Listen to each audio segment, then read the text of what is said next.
C is your coupling. Everything I just said on your coupling, that's part of C. That's where you start from. You're going to start from your airlines, your electrical lines, and your coupling system, okay? Then you're going to start with the front of your trailer. This is called a buckhead or a header board. You want to make sure it's free of any intrusions, damages, holes, or anything like that, all right? The purpose of that is to keep any freight from going through the front, going to the back of the cab, and damaging anybody that's asleep or even damaging yourself. Then you come around the side. This is your side skirt. You want to make sure your skirt down the side is not damaged. This is the foundation of the apartment. All these rivets represent cross rivets from the bottom of it. You want to make sure all of them is nice and tight, all properly mounted security. You need a 50% of DOT tape completely down the side. You got clearance lights at the very top of your trailer. They amber in color. Make sure they're properly mounted security.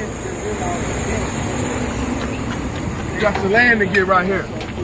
You got your crank arm. This is your crank arm. You got your crank rod. You got a high and low side. You got your gearbox. You got your leg. You got your foot. You got your cross member. And you got your brace. This is your brace. And this is your cross member. And this is your brace right here. Anything that goes diagonal is considered a brace. This right here is your cross member. So again, crank arm, crank rod, high and low side, your gearbox, leg, foot, cross member, and your braces. As you go down the side, you let them know you're checking all your cross members. These rivets indicate your cross member. Make sure there's no damage to it. This is your left side marker. It has 3 functions: 4-way flasher, turn signals, and running. Amber in color, properly mounted security. When you see this, you look to the top, you got another one. Amber in color, it's just a marker like clearance light. That's all it is. Keep on going. All right. You got your retainer spring right here. Your retainer spring is holding up your airlines no more than 18 inches from the ground. Make sure your airlines are not touching at all, no abrasions, bubbles, or cuts, or dry rot. Right here, you got your sliding rail.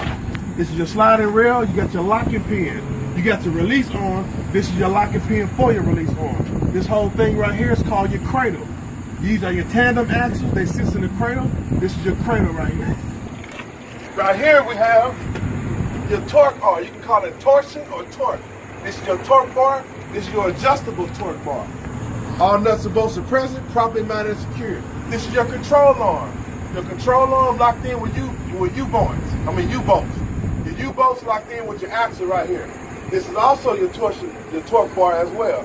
This right here is your cross member. Going from one side of that, this is your cross member. All 3 of you need illegal welds, properly mounted security. This is your air tank.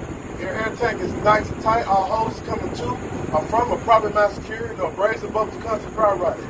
Here's your dual brake chamber. It's a service brake and your emergency brake chamber. It has airlines, no abrasive, bubbles, cuts, or dry rot. Properly mounted security. Back in the back, you got the slack adjuster and your push rod locked in with clevis pins with a quarter pin. No more than 1 inch of play with the brakes released. And again, you got your drums. You got your brake drums on both sides and inside the rear, free of any free of any liquids, any oil or residue. Same as I showed you up there. The brakes still got to be at least a 1/4 inch of thickness or more, or no less than 25% of wear. You got to change them out. All right. You got to check both rims. Make sure they butt up together. 0 space in between your butt rims. Still 3 inches of space between the tires. Anything less than that indicates a flat tire or low tire pressure. All right. Free of any illegal welds on the inside as well as the outside. You want to check both tires. You want to check the sidewall on the inside and out. And you want to check the outside wall. Make sure there's no abrasive, bubbles, or cuts, or dry rotted. You want to check the surface of your tire. Make sure your tire is even wear, okay? At least 100 PSI. These can be regrouped or recapped with no problem. That's it. Your valve stem, again, you want to check your valve stem. Make sure on both rims. Make sure free of any abrasion. Free of any illegal welds. Your valve stem is nice and tight, not leaking. Check your lug nuts all the way around. Make sure all your lug nuts are present, nice and tight, free of any rust or shiny metal that indicates looseness. This is your hub seal. You can also check your hub seal by taking this out, putting your knuckle in there, making sure it's sealed. This is your hub seal. I will check my tag tandem as what I just showed you on my drive tandem. Keep it moving. The mud flap still needs to be between 2 to 8 inches from the ground, and you still need to have DOT reflective tape. Here's my airbags for all my axle. I have shocks right here. Here's my shocks. This is my cross member. Here's my shocks. They're not leaking, nice and tight, properly mounted, secured, free of any illegal welds. My airbags are free of any abrasions, bubbles, or cuts, or dry rotted, and not leaking.